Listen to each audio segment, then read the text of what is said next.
Welcome to your channel, Night Vale Stories. Deep in the northern forest, far beyond the marked trails and far from the sound of any village, there was a clearing that locals always avoided. It wasn't marked on any map, yet everyone who lived nearby knew the stories. They said a mysterious wooden door appeared there every night only for 1 minute at the exact same time, then vanished as if it had never existed. The frame was ancient, covered in moss, with symbols carved so deeply it looked like claws had shaped them. But the strangest part was that the door never stood on anything. No wall. No structure. Just a door in the middle of the air. For years, people claimed it was only folklore, a tale parents used to stop their children from wandering too far into the woods. But last week, I decided to find out the truth myself. Out of curiosity, or maybe foolishness, I went to the forest with my camera, determined to be there at 11:59 p.m., the exact moment the door was rumored to appear. The cold air pressed against my skin, and even the trees seemed to hold their breath. When the minute finally approached, the forest went silent. No wind. No crickets. No movement. And then, a soft wooden creak echoed through the dark.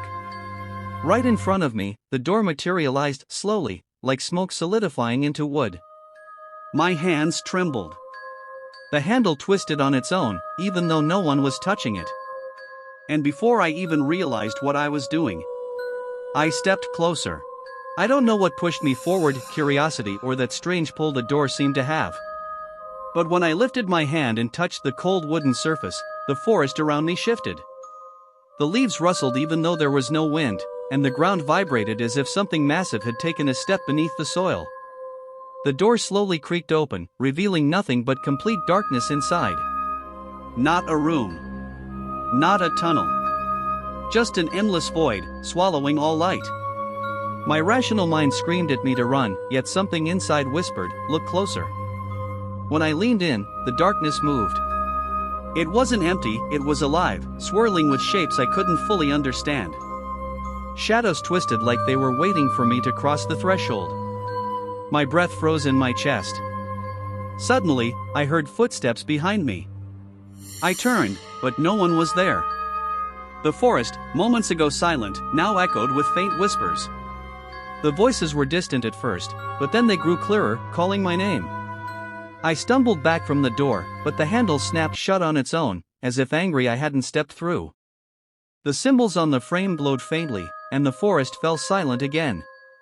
I checked the time. The minute was over. And just like that, the door dissolved into thin air. I ran home without looking back, but all night, I heard the whispers in my head. And they weren't fading. They were getting louder, almost inviting. The next night, I tried to ignore what I had seen, but the whispers followed me everywhere.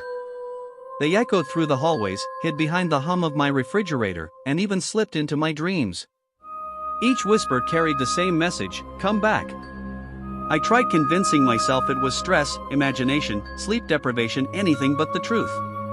But at exactly 11:59 p.m., a sudden chill swept through my room. The lights flickered. And in the reflection of my window, I saw the door. Not in the forest. Not far away. But standing right behind me. I spun around, heart hammering, but the door wasn't physically there. Only its reflection remained, glowing faintly like an afterimage burned into my mind. That was when I understood, the door wasn't tied to the forest. It was tied to me. I had touched it. And now it knew me. The next day, I returned to the clearing, not because I wanted to, but because a part of me felt dragged there. As I stood in the familiar spot, the forest trembled again. The air thickened. The minute approached. And when the door appeared this time, it didn't stay still. It opened quickly, forcefully, as if something inside was impatient. A shape stood within the darkness, tall, thin, and shifting like smoke. It didn't step out. It waited. And its voice, deep and hollow, echoed inside my mind. You opened me. Now finish it. I tried to back away, but the darkness inside the door stretched outward, reaching like long tendrils of smoke. The air around me tightened, pulling me closer inch by inch. My legs trembled, and every instinct screamed to run, yet my body wouldn't respond. The figure inside the void leaned closer. Its head twisted unnaturally, like it was trying to mimic a human shape but failing miserably. "You opened the path," it whispered. "Now it must be crossed." The forest changed as it spoke, trees bending backward, shadows bending toward the door instead of away from it. Even the moonlight dimmed, as if afraid to touch the clearing. I forced myself to look away, and when I did, I realized I wasn't alone. Shapes stood between the trees. Dozens of them. Silent, unmoving silhouettes, all watching the door like worshippers waiting for a ritual to begin. Their faces were impossible to see, swallowed by the shadows completely. The door creaked again, louder this time, a sound that echoed deep within my chest. The figure extended a smoky hand toward me. I shook my head violently, whispering, "No. I didn't mean to open anything." But the figure replied, "Intent does not matter. Contact does." Its hand lunged forward, and the moment its shadow touched my chest, my vision shattered into darkness. When I woke up, I wasn't in the forest anymore. I was standing in a long corridor made entirely of wood, old, cracked, shifting like it was breathing. The air tasted stale, thick, and cold. I turned back, expecting to see the door behind me, but there was nothing. Just an endless hallway stretching into darkness. Whispers filled the corridor, hundreds of voices overlapping, whispering things I couldn't understand. They weren't calling my name anymore.